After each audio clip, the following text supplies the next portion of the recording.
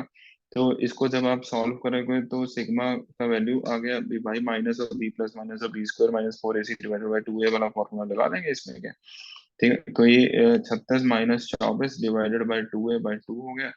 तो सिग्मा का वैल्यू जो हो गया वो हो गया अपना 3 plus minus of under root 3।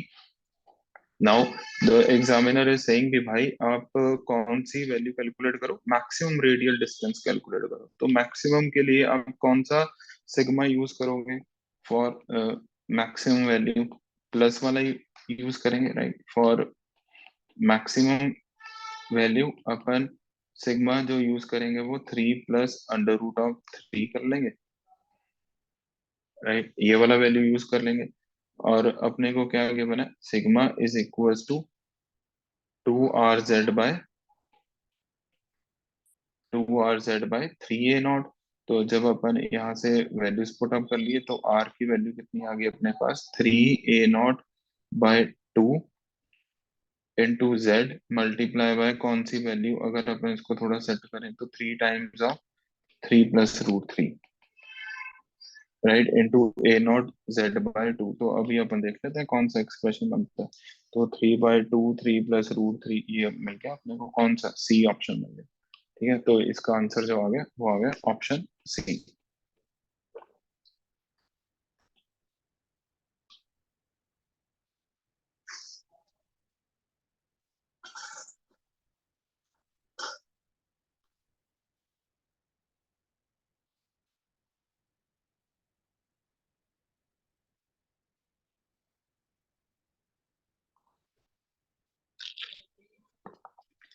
14th question, right.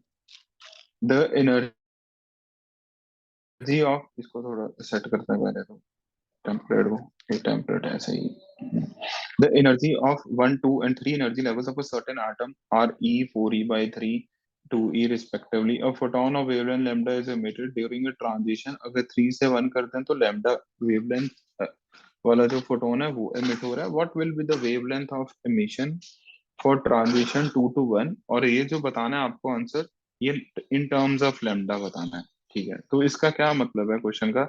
ये कह रहा है भाई there are three energy levels. ठीक है, ये थर्ड एनर्जी लेवल हो गए, रोमन न्यूमेरल में लिख लेते हैं. राइट, ये अपने पास सेकंड एनर्जी लेवल हो गए, और ये जो है ये अपने पास फर्स्ट एनर्जी लेवल हो गए. और फर्स्ट वाले का एनर्जी इन्होंने कितना दिया है, ई दे दिया. इसका जो एनर्जी है वो 4E/3 दे दिया. और अगले वाले का जो एनर्जी है वो इन्होंने 2E दे दिया. अब एग्जामिनर ने कहा है भी भाई जब ये 3 से 1 आता है तो ये जो भी फोटोन एमिट करता है उसका जो लैम्डा है वो अपन, मतलब वेवलेंथ है वो लैम्डा है. तो आप मेरे को ये बताओ जब ये 2 to 1 आएगा तो लेट्स सपोज इसका वेवलेंथ लैम्डा 2 है, तो इसका वैल्यू कितना होएगा इन टर्म्स ऑफ लैम्डा, राइट? तो कोई चक्कर नहीं है, पहले अपन पिंक लाइन के लिए कमेंट कर देते हैं. राइट, तो अपन लिखेंगे फॉर ट्रांजिशन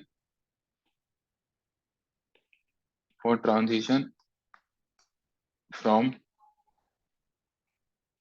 3 to 1. राइट, अगर अपन ये ट्रांजिशन कर दें तो अपन क्या लिख देंगे?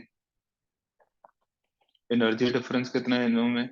2E - E delta E equal to Hc/. इसका वेवलेंथ कितना आ गया? लैम्डा आ गया. ठीक है, एक पेज और ऐड कर लें इसमें. फिर इसके बाद फॉर ट्रांजिशन फ्रॉम, अगर कहाँ से कहाँ करें, फ्रॉम 2 से 1 कर दें अपन. राइट, तो इसमें जो एनर्जी डिफरेंस है वो कितना आ गया? 4E/3 - E which is equal to Hc/λ2. Right, अब इन दोनों को बेसिकली इसको ई के इक्वल लिख दो और इसको किसके इक्वल लिख देंगे अपन? E/3 के. अब आप ये वाले जो दो एक्सप्रेशंस हैं इनको क्या कर देंगे अपन? डिवाइड कर देंगे. ठीक है, on division, right, we will get the value of λ2 in terms of e. Basically in terms of lambda, e से तो ई क्या हो जाएगा? कैंसिल आउट हो जाएगा. और अब ये देख लो, अपन इन दोनों को डिवाइड करके देख लेते हैं. चलो ऐसे लिख लो, Hc/λ divided by Hc/λ2 equal to e. यहाँ पर क्या आएगा? E/3 आ जाएगा. तो ई से ई कैंसिल आउट हो गया, ये 3 हो गया. और यहाँ से Hc कैंसिल आउट हो जाना, λ2 ऊपर आ जाना, ये लैम्डा आ जाना, ये 3 आ गया. तो λ2 comes out to be 3 lambda, right. तो इसका मतलब जो वेवलेंथ है वो 3 टाइम्स ऑफ लैम्डा होगी. अब ये अपन ऑप्शन मैच कर लेते हैं भाई, कौन सा ऑप्शन है जो 3 लैम्डा 3 लैम्डा 3 लैम्डा है? वो है डी ऑप्शन. तो therefore answer is D, right.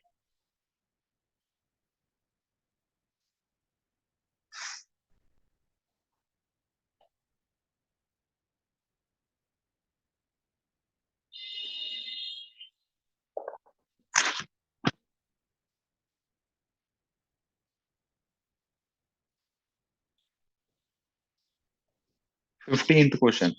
Calculate the minimum and maximum number of electrons which may have magnetic quantum number m equal to +1 and spin quantum number -half in chromium. Okay, तो chromium में भाई वो minimum number of electron बता दो और chromium में ही maximum number of electron बता दो जिनके लिए मैग्नेटिक क्वांटम नंबर +1 या फिर स्पिन क्वांटम नंबर -half, ये दोनों कंडीशन ट्रू होने चाहिए. तो सबसे पहले तो एक्सेप्शनल केस ऑफ क्रोमियम लिख दो, जो अपने को लाइक इलेक्ट्रॉनिक कॉन्फ़िगरेशन आनी चाहिए. 1s2 2s2 2p6, इधर आएगा 3s2, इधर आएगा 3p6, इधर आएगा 3d5, इधर आएगा 4s1. तो पहले तो सभी के ढूंढो m is equal to 1. m is equal to भाई +1 ढूंढना है तो ये p ऑर्बिटल होएगा या फिर d ऑर्बिटल होएगा, उसी में ये होएगा. कहने का मतलब अगर मैं p में 2p6 में अगर मैं 6 इलेक्ट्रॉन बना दूं, 1 2 3 4 5 6, तो इसमें एक कोई भी ऑर्बिटल होएगा. लेट्स सपोज इसको मैंने मान लिया +1. ठीक है, तो इसमें 2 इलेक्ट्रॉन्स आ गए इसके करस्पॉन्डिंगली. और कौन सा आएगा? m प्लस अगले वाला आ जाएगा. कौन सा? ये 3p वाला आ गया, ये 3p वाला आ गया. ठीक है, इसमें भी भाई दो इलेक्ट्रॉन तो पक्का पक्का आएंगे। अब आ जाओ डी वाले में। डी वाले में कितने ऑर्बिटल्स होते हैं? 5 ऑर्बिटल्स हैं। तो अपन सभी में पहले तो एक एक इलेक्ट्रॉन ऐसे भर देते हैं। ठीक है, ये 4s को थोड़ा दूर लेकर जाओ भाई, वो ज्यादा दूर चला गया तो इधर लिख दो 4s1। भाई इनको थोड़ा सा ऐसा गैप बना देते हैं ना, क्योंकि इन्हीं पर ही अपने को फोकस करना है। हाँ, ये कुछ डायग्राम बढ़िया लग रही है। हम्म, ये हो गया। अब देखो, इन पांचों में से भी एक ऑर्बिटल होएगा जो +1 होएगा। लेट्स सपोज भी भाई इसमें मैंने इस ऑर्बिटल को +1 मान लिया, तो कोई दिक्कत नहीं है। ठीक है, ये ऐसे हो गया। तो अभी अपने को क्या ढूंढना है? मिनिमम एंड मैक्सिमम जिनका स्पिन क्वांटम नंबर ऐसा है। तो ये अगर मैं इन दोनों की बात करूंगा 2p एंड 3p में, ठीक है, 2p एंड 3p में, और मैं लिख रहा हूँ मिनिमम इलेक्ट्रॉन्स। ठीक है, मिनिमम इलेक्ट्रॉन। तो 2p एंड 3p में तो ये चारों आएंगे ही आएंगे, चाहे मैं मिनिमम इलेक्ट्रॉन्स काउंट करूं, चाहे मैं क्या काउंट करूं, मैक्सिमम इलेक्ट्रॉन्स, जिनके लिए m का वैल्यू +1 हो और s का वैल्यू क्या हो, -½ हो। क्योंकि भाई ये तो हमेशा कंडीशन क्या वैलिड है ही है। ठीक है, सॉरी, ये 4 इलेक्ट्रॉन तो गलत लिख गया। कितने इलेक्ट्रॉन आएंगे इसमें? क्योंकि -½ है तो 2 इलेक्ट्रॉन, राइट? 2 इलेक्ट्रॉन इधर आएंगे, 2 इलेक्ट्रॉन इधर। मतलब अगर मैं ऊपर वाले स्पिन को कितना मान रहा हूँ, -½ तो भाई इधर भी एक है ऊपर वाला और इधर भी एक है ऊपर वाला, राइट? तो इसका मतलब 2 इलेक्ट्रॉन, इसमें तो कोई डिसाइडिंग फैक्टर है ही नहीं। अब मिनिमम के लिए मैं क्या कर सकता हूँ? मैंने क्या मान लिया, लेट्स भी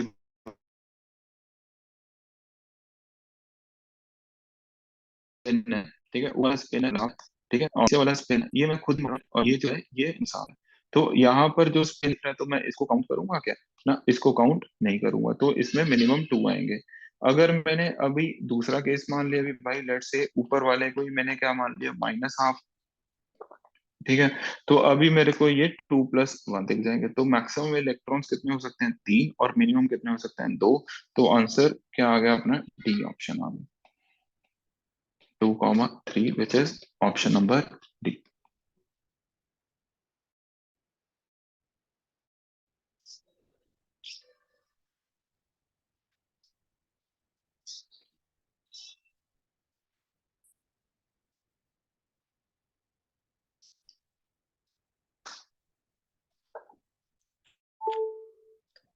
question number 16, Barmer gave an equation for the wavelength of visible region। Yes, Barmer ने तो बात ही विजिबल रीजन की है, राइट? जिसमें लैम्डा का वैल्यू kn² / n² - 4 दे दिया। एन प्रिंसिपल क्वांटम नंबर, और के जो है ये रिडबर्ग कांस्टेंट के टर्म्स में, और वैल्यू ऑफ के ढूंढना। कोई चक्कर नहीं है, जब भी ये रिडबर्ग कांस्टेंट वाला कॉन्सेप्ट आता है तो अपने दिमाग में जो अपन फॉर्मूला सीखते हैं वो आना चाहिए, 1/λ equals to Rydberg constant into z² into 1/n1² - 1/n2²। And for Balmer series it is fixed क्या? B by Balmer series, series तो लिखना पहले, हाँ। फॉर बार्मर सीरीज जो है, इसके लिए जो n1 का वैल्यू वो फिक्स है, विच इज इक्वल टू 2। ठीक है, और n2 क्या होता है? अपना हाईएस्ट ऑर्बिटल जहां से इलेक्ट्रॉन आ रहा है, तो ये n2 हो गया। n1 का वैल्यू कितना हो गया? 2। तो मैं क्या लिखूंगा यहाँ पे? 1/λ r। और किसके लिए ढूंढना अपने को? ये हाइड्रोजन स्पेक्ट्रम ही है, तो इसका मतलब z का वैल्यू क्या पुटअप करेंगे अपन? 1 पुटअप कर देंगे, राइट? तो z का वैल्यू 1 हो गया, तो ये कितना हो गया? 1/4। और n2 को मैंने n मान लिया, तो ये n² हो गया। जब अपन इसको सॉल्व करेंगे तो मैंने 1/λ r इसको लिख दिया n² - 4, और यहाँ पे क्या लिख दिया? 4n² लिख दिया। तो यहाँ से जो लैम्डा आया अपना, वो आया 4n² divided by n² - 4 times of r। Okay, और जो हमें एक्सप्रेशन गिवन है वो क्या गिवन है? kn²। ओके जी, kn² / n² - 4 ये गिवन है। और अगर मैं इन दोनों को इक्वेट करूंगा, on equating, right, we will get the value of k is equals to 4/r। तो अभी अपन देख लेते हैं 4/r किधर किधर है आंसर। 4/r सी ऑप्शन मिल गया अपने को।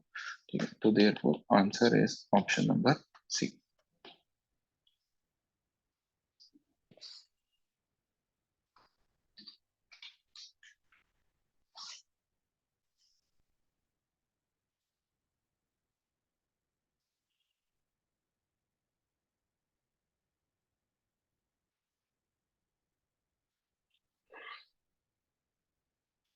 17th question. The energy of separation of an electron in a hydrogen-like atom in excited state is 3.4. Energy of separation ये दे दिया. The de Broglie wavelength associated with the electron. De Broglie wavelength ढूंढना है.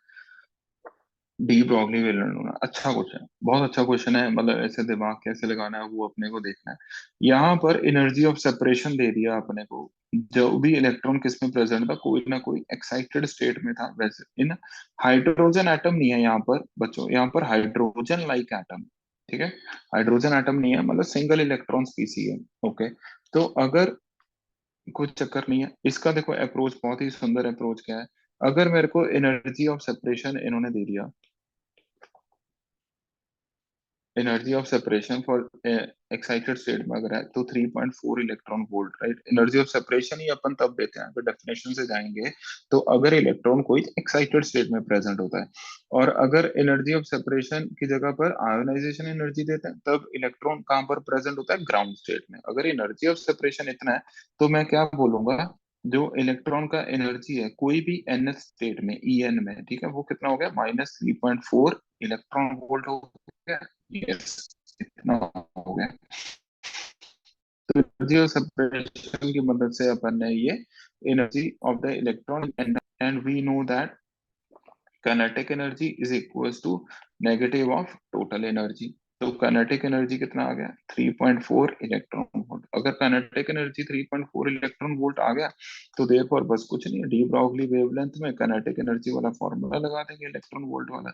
जो अपन क्या से सीखते हैं भाई, under root of 150 by volt, जिसमें ये किस में आएगा, एंगस्ट्रॉम में आ जाएगा. तो ये कितना आ गया, under root of 150 divided by 3.4 angstrom आ गया. राइट, जब आप इसको सॉल्व करोगे तो अपन यहीं पर लिख देते हैं, उधर भी क्यों लिखना. तो यहाँ से जब अपन लैम्डा कैलकुलेट कर लेंगे भाई, तो ये कितना आ जाएगा, 6.66 एंगस्ट्रॉम आ जाएगा. और इन्होंने एंगस्ट्रॉम में ही पूछा था. ठीक है, तो ये बहुत ही ज्यादा, पहली बात तो ये नन ऑफ दीज के चक्करों में नहीं पढ़ाना है ये सर. अबे वहां पे कैलकुलेटर लेकर नहीं बैठते यार, और इतना प्रिसाइज कैलकुलेशन नहीं आता है. तो 6.66 ही आता है अगर अपन सॉल्व भी करते हैं. ठीक है, तो नन ऑफ दीज को अब कट करके, जैसे मान लो कुछ 10.3 भी लिख दो, कोई भी चक्कर नहीं है. इतना कभी एग्जामिनर ऐसे क्वेश्चन नहीं आता है. तो 6.66 एंगस्ट्रॉम ही हो गया. हाँ, इंटीजर टाइप में जरूर आते हैं ऐसे क्वेश्चन, बट वहां पर आपको डेटा गिवन होता है कि आपको कुछ अज्यूम नहीं करना होता, जो वैल्यूज हैं उसी के बेसिस पे आप पूरा प्रिसाइसली सॉल्व करते हो. बट यहाँ पर आप 6.66 और नन ऑफ दीज में कंफ्यूज नहीं होना. Answer is 6.66. देयरफॉर आंसर क्या आ गया अपना, डी.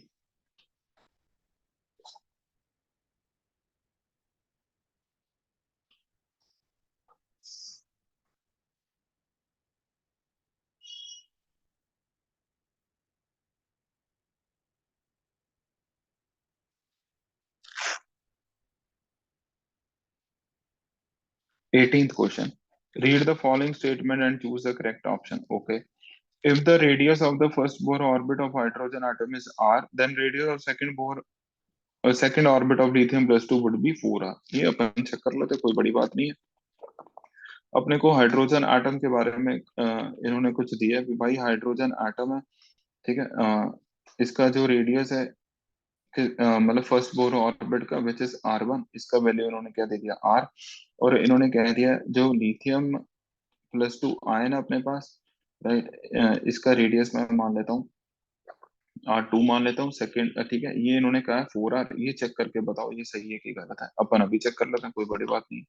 तो अपने को क्या पता है, रेशियोज के बारे में पता है. लेट द रेडियस, ठीक है, जो लिथियम प्लस टू के, वो डिवाइड कर दो किससे, रेडियस जो अपने को हाइड्रोजन एटम के केस में गिवन है RH. अपने को पता है लिथियम के केस में अपन क्या वैल्यू पुट अप करेंगे, 0.529 into N square. N square इसके लिए कितना है, 2 into N square by Z. Z का वैल्यू लिथियम के लिए कितना पुट अप कर देंगे अपन, 3 पुट अप कर देंगे. तो ये वैल्यू आ गया. और हाइड्रोजन के केस में 0.529 इंटू फर्स्ट के लिए तो डिवाइडेड बाय 1, ये हो गया. तो ये पुट अप कर देंगे अपन. तो यहाँ पर जब अपन इसको सिंप्लीफाई करेंगे तो R of lithium plus two divided by R of H. Right, तो ये कितना आ गया अपना, 4/3. ये 4/3 आ गया. तो यहाँ से मैं क्या कमेंट कर सकता हूँ, R of lithium plus two जो रहेगा ये 4/3 टाइम्स ऑफ आर एच होएगा, मतलब 4/3 टाइम्स ऑफ आर होएगा। तो 4/3 आर आना चाहिए, बट यहाँ पे 4 आर दिया हुआ है, तो इसलिए पहला स्टेटमेंट क्या हो गया अपना, गलत हो गया। तो पहला स्टेटमेंट तो गलत है भाई। ठीक है, ये तो फॉल्स हो गया। ओके, सेकंड क्या लिखा है, for s orbital the orbital angular momentum is zero. Yes, हमें पता है ऑर्बिटल एंगुलर मोमेंटम का फॉर्मूला है link l plus one h upon two pi, और फॉर एस एल का वैल्यू क्या होता है, जीरो होता है। ठीक है, तो इसका मतलब ये वैल्यू जीरो आएगा, तो ये क्या है, करेक्ट है। तो आंसर जो आ गया वो बी आ गया, तो देयरफॉर 18 का जो आंसर है वो हम क्या लिखेंगे, बी ऑप्शन।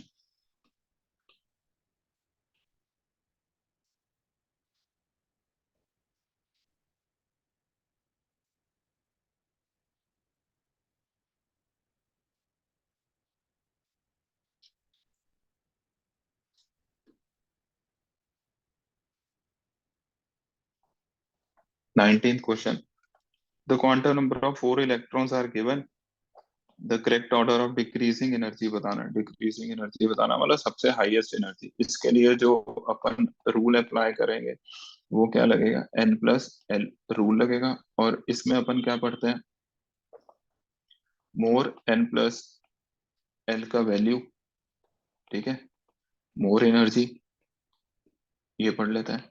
और अगर सेम आ जाए, like for same N plus L value, उसके लिए अपन क्या कमेंट करते हैं, अपन ये कमेंट करते हैं मोर N more energy, right.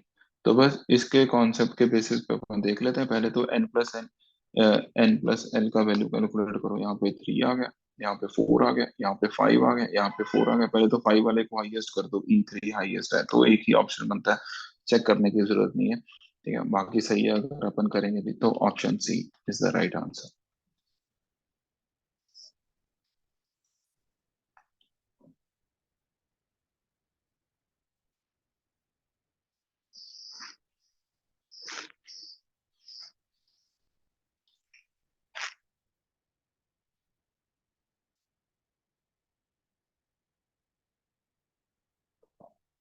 Twentieth question, which of the following set of quantum numbers is impossible. Oh, impossible पूछ लिया भाई। इम्पॉसिबल के लिए बस देख लो, एन का वैल्यू 1 है तो एल का वैल्यू जीरो, हाँ हो सकता है, एम का वैल्यू जीरो हो सकता है क्या, ये तो प्लस माइनस हाफ में जाता है, तो ये तो पॉसिबल है। ठीक है, ये तो पॉसिबल हो गया। एन का वैल्यू 9, एल का वैल्यू 7 हो सकता है क्या, हाँ, तो एम का वैल्यू -7 से +7 होएगा, तो ये -6 हो सकता है क्या, ये भी पॉसिबल है भाई। N equal to 2, L equal to 1 हो सकता है, हो सकता है। एम का वैल्यू जीरो हो सकता है क्या, हो सकता है, तो ये भी क्या है, पॉसिबल। तो अगले वाला देखने की जरूरत नहीं है, इम्पॉसिबल ही होगा, देख लेते हैं। 3 है तो एल का वैल्यू 2 हो सकता है क्या, यस, ये वाला ना, ये नहीं हो सकता, तो इसलिए ये क्या है, इम्पॉसिबल। तो देयरफॉर इसमें जो आंसर आएगा वो क्या आ जाएगा, डी आ जाएगा अपना।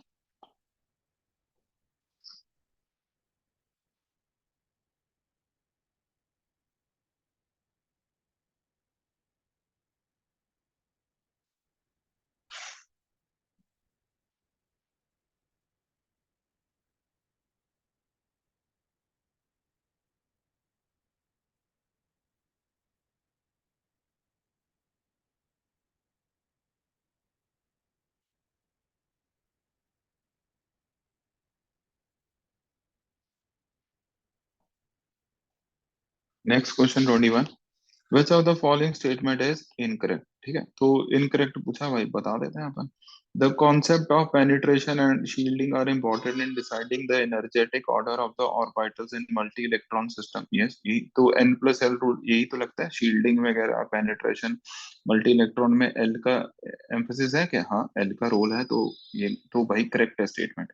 A wave function can have positive and negative value. Yes, ये तो wave function ही तो भाई, यही तो होता है, ये पॉजिटिव ये नेगेटिव, ये पॉजिटिव नेगेटिव, तो wave function can have both the value, ये भी सही है।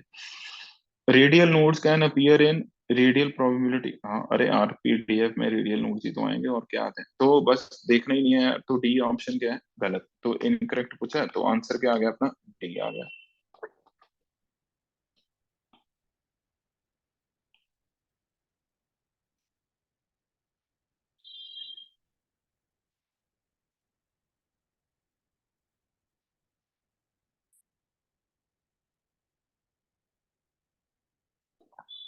22, 22nd question, which of the following statement is correct. अरे ये क्या पूछ रहे हैं, ये बहुत ही ज्यादा सिंपल क्वेश्चन है। Correct the number of angular nodes, ना ना ना ना ना भाई, ये ऐसे घुर पाप नहीं करना, ये एल होता है नंबर ऑफ एंगुलर नोड्स, तो ये तो गलत है।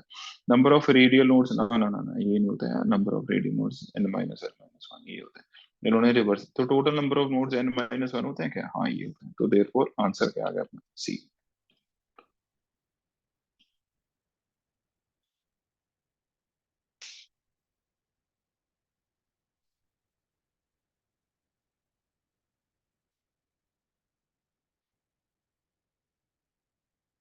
23rd question. If n and l are the principal and azimuthal quantum numbers respectively, okay, then the expression for calculating the total number of electrons in any energy level, okay, अरे ये तो कुछ चक्कर ही नहीं है, सिर्फ मैथ का ये साइन बना के दे दिया, इसका हमें पता ही है मतलब क्या होता है, समेशन।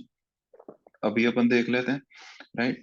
लेट्स सपोज अपन एक एग्जांपल कंसिडर करते हैं, like for nth shell, right. nth shell के बारे में मैं क्या कमेंट करूंगा भाई, there are how many subshells, there are n subshells, जिनकी वैल्यू क्या होगी, 0 1 2 3 टिल n-1 होगी ना यार, यस। तो मैं बोलूंगा भाई there are total n subshells होंगे, राइट। और सबशेल जो है वो अपन कौन से सिंबल से रिप्रेजेंट करते हैं, एल से करते हैं। तो एल का जो वैल्यू है वो 0 से लेके कहाँ होएगा, n-1 तक होगा, ठीक है।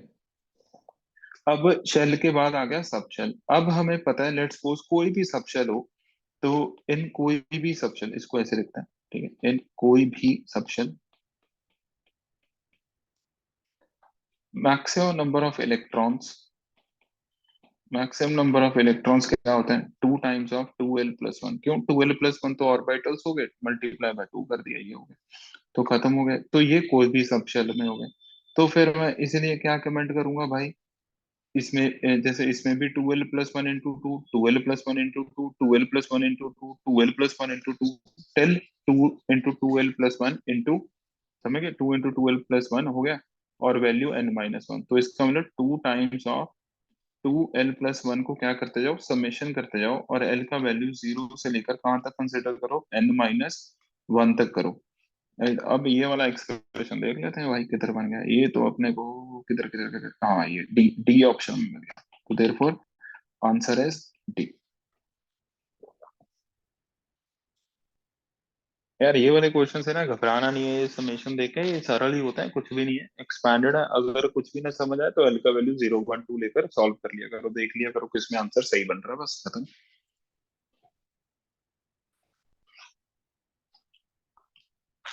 मतलब क्वेश्चन छोड़कर नहीं आना अपने पेपर में, ठीक है, वैल्यूज पुट अप करो, कुछ भी करो, क्वेश्चन को सॉल्व करो।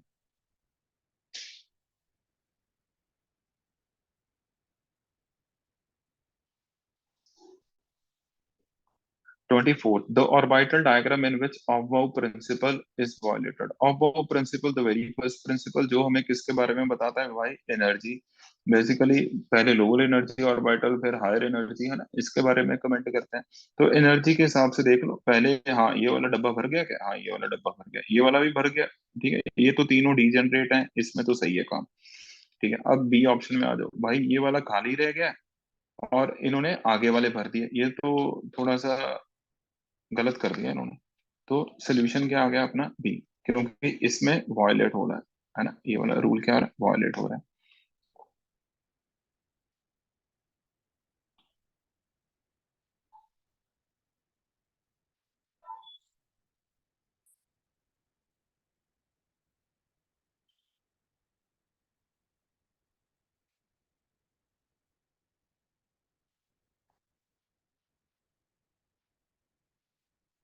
Question number 25, which of the following set of quantum numbers belongs to highest energy।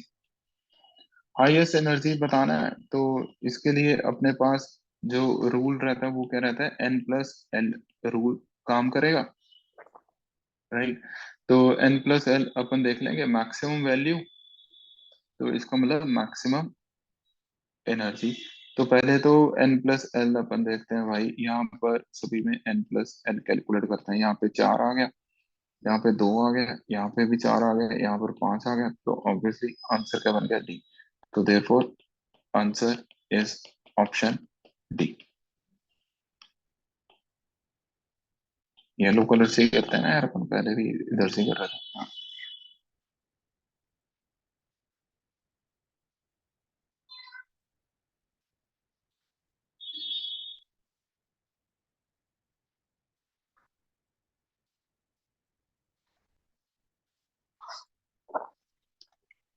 26th question.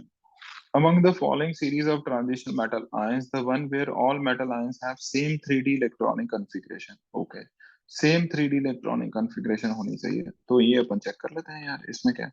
जैसे पहले तो अपन ना बेसिक सभी का, जैसे टाइटेनियम, वेनेडियम, क्रोमियम, पहले इनका नॉर्मल आर्गन मैं लिख नहीं रहा, आर्गन तो कॉमन ही है। मतलब स्कैंडियम टाइटेनियम आ गया तो 3D2 4s2, इससे ना इजी हो जाएगा सॉल्व करना। और फिर अपना आ गया अगला वेनेडियम, तो इट इज 3D3 4s2। अगला आ गया अपने पास chromium which is exceptional, 3D5 4s1। अगला क्या आ गया मैंगनीज, 3D5 4s2। ठीक है। अब अपन एक एक ऑप्शन चेक करते हैं और आगे बढ़ते हैं। पहले मैं ए ऑप्शन चेक करता हूँ। ठीक है। तो इन्होंने लिखा है टाइटेनियम +2, तो टाइटेनियम +2 जो होएगा वो दो इलेक्ट्रॉन एस वाले जाएंगे तो 3D2 हो गया। वेनेडियम +3 जो है, दो इलेक्ट्रॉन एस के एक डी का तो 3D2। क्रोमियम +4 हो गया, तो एक इलेक्ट्रॉन एस का और तीन इलेक्ट्रॉन डी के, तो तीन जाएंगे तो 3D2। मैंगनीज +5 हो गया, तो भाई ये सात इलेक्ट्रॉन दो उधर से गए और तीन इधर 3D से जाएंगे तो 3D2। तो क्या बात है, किस्मत बहुत अपना सही रहा। किस्मत तो चलो बहुत ही अच्छा है अभी भाई। आंसर ये आ गया, मतलब पहले ऑप्शन से आंसर मिल गया और कोई चेक करने की जरूरत ही नहीं पड़ी। बड़ा हर चीज को किस्मत से भी नहीं यार कमेंट करना। ठीक है, ऐसे किस्मत एक क्वेश्चन से नहीं होता है।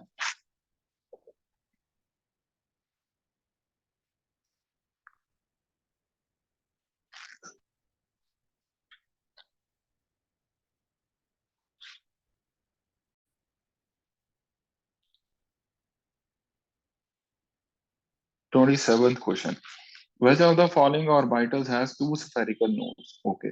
Spherical nodes का मतलब होता है गाइस रेडियल नोड्स।